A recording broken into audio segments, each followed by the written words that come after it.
क्या लड्डू क्या क्या हुआ क्या आए एदिके आए এখানে এসে বস আয় কি খুঁজছিস কি খুঁজছিসটা কি খুঁজছিস কিসের গন্ধ পাচ্ছিস কোথায় কি হয়েছে কোথায় গন্ধ কোথায় কি গন্ধ বেরাচ্ছে এই লল্টু কিসের গন্ধ বেরাচ্ছে সেটা তো বলবি বস এখানে বসে যা লিলটু লিলটু লিলটু শোনো লিলটু লিলটু লিলটু লিলটু লিলটু লিলটু সারাদিন কোথায় থাকিস নোংরা ঘাটিস আর রাত্রিবেলা আমি এলে অমনি ছাদে চলে আসিস এখন ঘড়িতে রাত 12:30 বাজে তো এখন আমি ছাদে আছি তো আমি রাত্রিবেলা যেহেতু প্রচণ্ড গরম পড়েছিল মাঝখানে তো সেই জন্য ছাদেই শুই রাত্রিবেলা আরাম করে ছাদে শোয়া যায় কিন্তু ছাদে শুলে কী হবে একটা টেনশন থাকতো কোথাও কোনো আওয়াজ হলে কোথায় কী আওয়াজ হলো কেউ এলো নাকি কিংবা চোর ছ্যাচোর কিছু প্রবলেম কোনো আওয়াজ হলে ঘুম ভেঙে যেত একটা টেনশন হতো চারিদিকে অন্ধকার আমি শুতাম একা তো হঠাৎ একদিন হচ্ছে লেলটু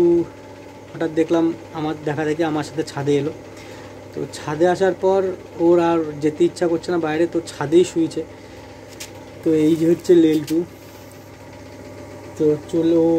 আমি যখনই আসি তখনই ও চলে আসে হুট করে ছাদে আমাকে দেখেই তার আগে পর্যন্ত ওয়েট করে যে আমি কখন আসবো ছাদে আমাদের দরজার বাইরে গেটের বাইরে বসে থাকে যে আমি এলেই ও আসবে তো এখন লেলটু ছাদেই শোয় আর আশ্চর্যজনকভাবে লেলটু যবে থেকে ছাদে শুয়েছে তবে থেকে আমার আর সেই টেনশনটা নেই যে কে আসছে কিংবা কোনো আওয়াজ হচ্ছে কি না আগে একটু বিড়াল আসতো বিড়াল এসে ডিস্টার্ব করতো ইঁদুর ডিস্টার্ব করতো অনেক রকম ভয় সাপ হোক অনেক কিছু ভয় লাগতো কিন্তু ও আসার পর থেকে না বিড়াল না কোনো আওয়াজ না কোনো টেনশন আমি একদম রাত্রিবেলা শুই আর সেই সকালবেলা উঠি তো এই হচ্ছে লেলটু তো এটাই আমার বলার ছিল যে এইসব স্ট্রিট ডগ যেগুলো আছে সেগুলো আমাদের ক্ষতি করে না অতটা উল্টে উপকারই করে বেশি এবার আমরা যদি তাদের পেছনে লাগি ইট ছুরি কিংবা গরম জল দিই অনেক সময় দেখেছি যে ওরা টোটো গেলে পরে আমাদের প্রায় 6খানা কুকুর আছে ঘরের সামনে তো টোটো গেলে পরেই সেখানে টোটোগুলোকে তাড়া করে ঘেউ ঘেউ করতে যায় তার কারণ হচ্ছে ছোটোবেলায় ওদের একটা বোন সে আর কি টোটোর তলায় চাপা পড়ে মারা গেছে তো তারপর থেকে ওরা টোটো দেখলে পরেই আশ্চর্যজনকভাবে চিৎকার চেঁচামেচি করে বেশিরভাগ কোনো গাড়ি গেলে পরেই বেশিরভাগ চিৎকার চেঁচামেচি করে কিন্তু আজ পর্যন্ত কোনো দিন কাউকে কোনো কামড়ায়নি বা কিছু করেনি আর আমাদের সাথে তো খুবই ভালো সম্পর্ক এই যে দেখতেই পাচ্ছেন তো এরকম আমাদের এখানে 6টা কুকুর আছে তো আমরা প্রত্যেকদিন আমাদের এখানে আশেপাশে প্রতিবেশী যারা আছে তারা সবাই প্রায় তাদেরকে খেতে দেয় তো এই অবলা প্রাণীগুলোকে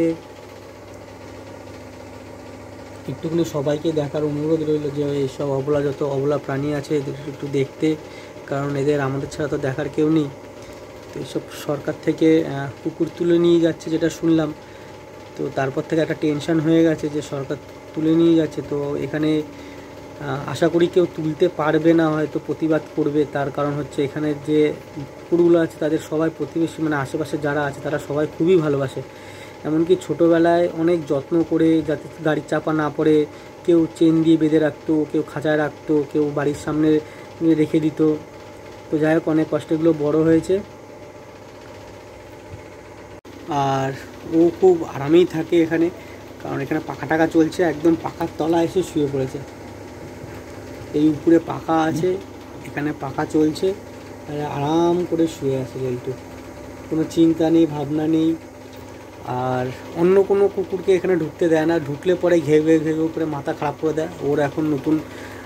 বয়ফ্রেন্ড হয়েছে এমনকি সেই বয়ফ্রেন্ডও যদি ওর সাথে দেখা করতে আসে অ্যালাউ করে না ও একদম তাড়িয়ে দেয় এখান থেকে লেলটু আয় এদিকে চলে আরে আমি শোবো তো তুই শুলে হবে একা আমি শোবা আয় এবার ঠ্যাং ধরে টেনে আনো তোকে দাঁড়া আয় আমার জায়গায় শুয়ে পড়েছে আয় আয় তাহলে আমার জায়গায় শুয়েছিস কেন? হ্যাঁ, আবার লাথি, আবার লাথি মারে, লাথি মারে। ঠিক আছে, এখানে শো। তো আরও একটা কথা,